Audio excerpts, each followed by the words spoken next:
The New York State Department of Transportation is continuing its commitment to improve the Bronx River Parkway for the traveling public. The replacement of 2 Bronx River Parkway bridges, with safety and mobility improvements between East Tremont Avenue and Bronx Park, will be a comprehensive 21st-century replacement and improvement of the East Tremont Avenue Bridge and Viaduct, roadways, shared use path, and the New York City Parks and Recreational Facility and NYPD Highway Patrol Unit facility access. The work will include upgrades to the Bronx Park Greenway and New York City Parks maintenance facilities.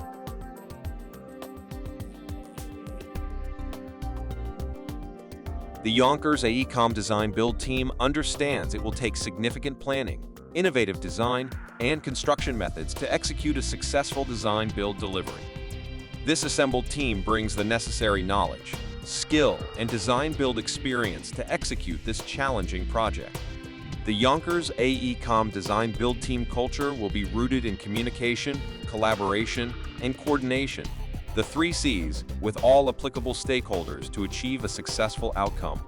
The Yonkers AECOM Design Build team will exceed the key project goals for safety, quality, environmental protection, coordination with New York City Transit and third parties, and reducing impacts on the community and local businesses. When completed, the Yonkers AECOM Design Build team will deliver 21st-century performance structures and roadways that are operationally efficient and safer, with improved traffic flow and overhead clearance zones. The team will incorporate innovative design solutions, approved ATC resilient materials, and high-quality construction that will translate into a long service life with minimal maintenance for the department. The Yonkers AECOM Design Build team has developed a design and construction approach that minimizes disruptions to existing traffic, the New York City Transit Service, Operations and Maintenance Facility, New York City Parks and Recreation, and NYPD Highway Patrol Unit 1 facilities. This approach utilizes girder launching and incorporates 5 innovative ATCs to meet the project goals. These 5 ATCs will improve quality of new structures and vertical clearances, reduce structure deadload, facilitate maintenance, and allow for safer steel removal and installation. In particular, ATC 8 greatly simplifies the project by allowing demolition and reconstruction of the structures and approaches in 3 stages, rather than 4 as shown in the RFP. This also improves structural integrity, reduces long-term maintenance, and simplifies work zone traffic and construction over the New York City Transit Yard. 3 blocks of Morris Park Avenue will be resurfaced with asphalt pavement, concrete median islands, and some curb and sidewalks with ADA curb ramps, traffic and pedestrian signals, street lighting and pavement markings from the intersections at East 180th Street to the intersection at Melville Street. 4 additional facilities will be replaced and improved in this project. An improved shared use path will be built to connect existing shared use path at Noble Avenue/Bronx River Avenue intersection to Bronx River Greenway north of the viaduct. The Bronx River Greenway will be upgraded and realigned north of the viaduct, and pavement improvements will be installed in the NYC Parks maintenance yard. Sagamore Street will be extended to the west to provide new access to the NYPD Highway Patrol Unit No. 1 parking lot. Our innovative ATCs offer the following benefits. ATC 8, reduced construction stages. This ATC achieves the demolition of the existing viaduct and bridge and the construction of the new viaduct and bridges in 3 stages rather than 4 stages.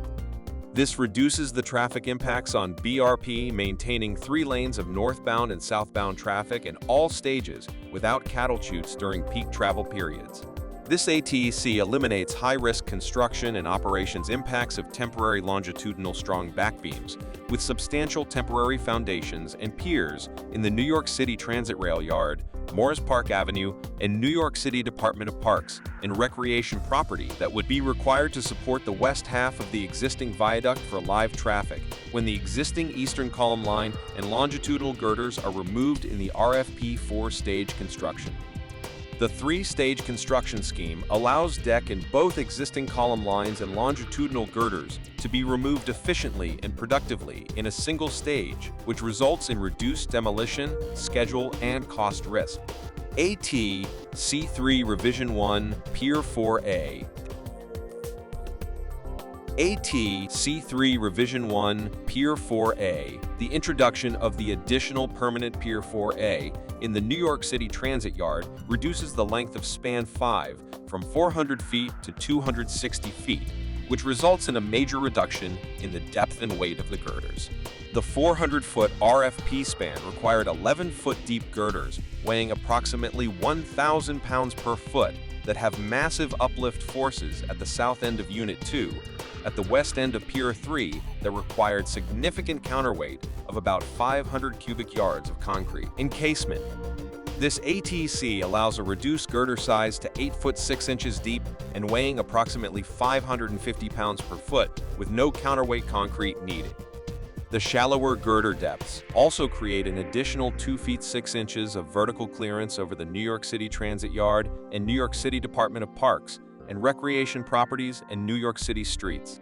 AT-C4 HPS 70 steel. This ATC provides greater girder strength and resiliency and reduces long-term maintenance requirements. The HPS 70 steel also assists in reducing the depth and weight of the girders, which will facilitate the girder launching operations. AT-C2 Relocation of the north abutment provides for the new north abutment to be constructed in front of the existing north abutment that will be left substantially in place, reducing demolition noise and debris, trucking, environmental impacts, cost, and schedule. This ATC will allow the sequence of the abutment construction to be done early in the project, with the footing and the stem and wing walls to be built monolithically without stage construction joints, thereby improving quality. AT-C5 AT-C5 Pier 6 relocation. This ATC shifts Pier 6 south by the same distance as the north abutment is shifted south in AT-C2. The length of Span 6 is reduced by 12.5 feet, thereby reducing future maintenance over the New York City Transit and New York City Department of Parks and Recreation yards. In Stage 1, the Yonkers AECOM Design Build team will remove existing median and roadside barriers and place temporary pavements required for the Stage 2 work zone lane arrangement. Next, the travel lanes will be relocated to the west and reduce lane width to 10 foot 6 inches. This will provide a 15-foot work zone to begin construction of the eastern section of the bridge. The Yonkers AECOM Design Build team will set up the construction containment areas and establish access in the MTA yard. This will include a chain link fence on top of temporary concrete barrier around the work zone perimeters. Entrance and driveway access will be from 180th Street to transport materials without impacting train operations. The Yonkers AECOM Design Build team will perform construction operations inside the containment area to the greatest extent possible to reduce the need for track outages. Construction at Pier 5 will require direct access for deliveries and crews from the existing viaducts, closed lanes, and stair towers. Parking spaces in the MTA yard for employees will be maintained. Their access from 180th Street for the project duration will be maintained. Stage 2. Work will continue constructing the piers and will be completed in phases that will match the bridge construction scheme. All of the work with the lanes shifted to the west and narrowed to 10-6 is being performed in Stage 2. Excavation and micropiles will be driven at each pier location. Foundations are then poured and piers erected. Next, we will build a portion of the approach roadway, retaining walls and abutment from the Amtrak bridge to the south abutment. This area will be used as the launch bay for the bridge, launching in Stage 2 and 4. On the north end, construct the approach roadway up to and including a portion of the north abutment and retaining wall. 3 to the north abutment, temporary piers will be placed with jack stands and rollers to guide the girder segment. The launch bay will have temporary supports and launch rollers for the first girder assembly. A crane will lift and place girder segments on the rollers for the launch. 4 launch nose girders will be assembled to the leading edge of the launch girder set. Each girder segment will be spliced together with space for rollers to operate unobstructed. The full length of the girder segment will be 450 feet. The segments will be held together by diaphragm. A pair of Enerpac strand jacks will be used to push the assembly using a 19-strand cable anchored at the north abutment wall. We will coordinate with Metropolitan Transit Authority, MTA, and New York City Transit, NYCT, to close down movement on tracks under girder launch zones. The first tracks to close will be 11 through 16 during daytime hours.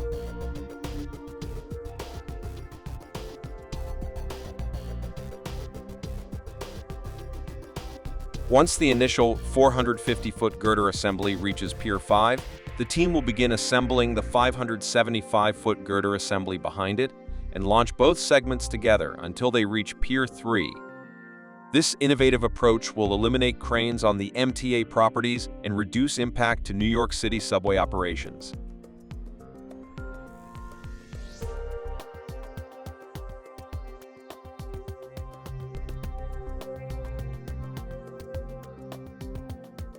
Once both assemblies have reached Pier 3, they will be lowered onto their final steel plate pads to await deck construction.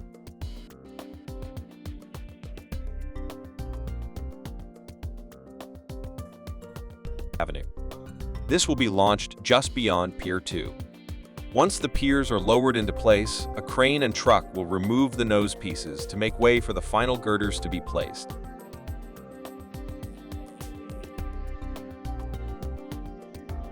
The final girder set will be set using a crane and spliced together with the previously launched segments.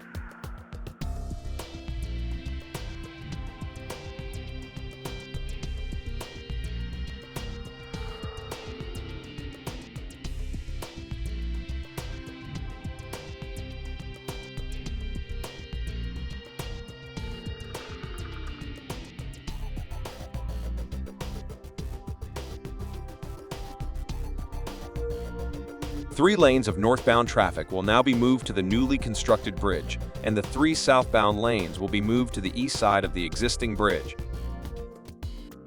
Stage 3. Work will now shift to the construction of the piles, foundations, and piers that are needed for Stage 3. Also, temporary piers will be used to hold the pier caps until Stage 4 is completed. The launch bay area at the north abutment will be prepared. Assembly and launching of this segment will follow the same sequence as Stage 2. The remainder of the southbound spans will be constructed using conventional method using cranes from the surface streets. Concrete deck surface, barriers, and dry stand pipe system will be installed. Southbound traffic on the existing bridge will now be moved to the newly completed bridge. Stage 4. The existing steel floor beams and girders will be removed with extreme care to ensure stability during demolition. The steel pieces will be cut into smaller pieces for off-site disposal. A mobile gantry crane will be used for removal of the major structural steel components of the existing viaduct. This mobile gantry is comprised of 2 self-propelled mobile transporters, spaced about 60 feet across from each other and connected with engineered gantry steel beams and hoisting equipment. This efficient and innovative equipment will have more than enough capacity to handle the existing main girders that weigh about 900 pounds per foot. The transporter will walk back and repeat the lifting operation span by span unit until all floor beams, girders, and columns are removed. The remaining portions of the piers will be constructed using the same work zones from previous stages. An abutment will be constructed as well as the remaining portions on the south end that includes the bridge over Tremont Avenue. Assembly and launching of this segment will follow the same sequence as Stage 2 and 3. The launch bay area will be prepared at the south abutment area. Assembly and launching of this segment will follow the same sequence as Stage 2. The remaining last span will be built using conventional method and assembled from the new bridge deck. Closure pours and final details are completed to provide the special use path. Final lane striping is completed, and all traffic will now be placed in the final location. The Yonkers AECOM Design Build team has developed an innovative approach that will deliver 21st century improvements to the Bronx River Parkway and surrounding facilities. Our team brings knowledge, skill, and experience necessary to deliver this challenging project, and a proven approach that will satisfy stakeholders and exceed the department's goals.